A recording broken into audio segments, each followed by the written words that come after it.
Hello everyone! Mag-ano tayo ngayon? Magluluto tayo ng soup. Ito yung mga ingredients. Isa-isahin ko. Ito yung baboy. Pinakulan ko na yun kanina. Tapos, nugasan ko ulit. Then, tinapon ko yung pinagpakulan ko. Tapos, pinalitan ko yung tubig. Tapos, ito peras. Ito, coconut. Ito, apricot. Itong dalawang to. Maglalagay ako ng isang tablespoon sila. Tapos, tatlong pigs. Pigs yung tawag nila dito. Sinesearch ko sa Tagalog pero hindi ko ma-search.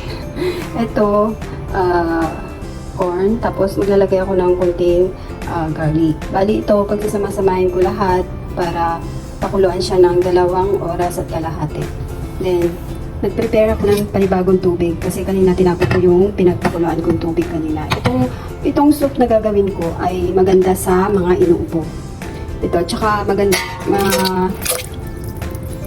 ito sa immune system. Tapos, ilalagay natin yung peras. Tapos, ilalagay natin yung tatlong garlic lang. Tapos, itong corn. Tapos, maglalagay tayo ito coconut. Maganda to sa mga inuubo. Tapos, bali, kanina binabad ko na to. Binabad ko para, tanggalin natin yung ano. Tapos, bago, ilalagay natin dito. Ayan. Tapos, itong apricot, bali, lagyan natin at. Ayan.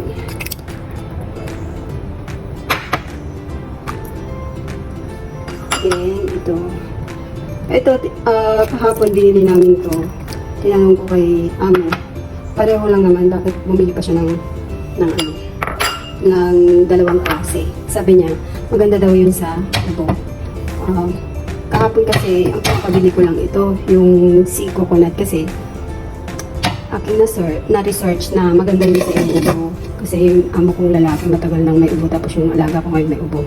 Then, after that, papakuluan natin yan sa 2.5 oras. Bali, lakasan muna natin. Tapos mamaya, pag kumulo na siya, hihinaan natin yung apoy niya. Medium lang. Yun. Ganyan lang.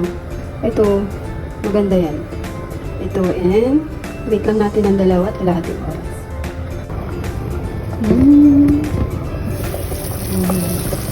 Ito parang init.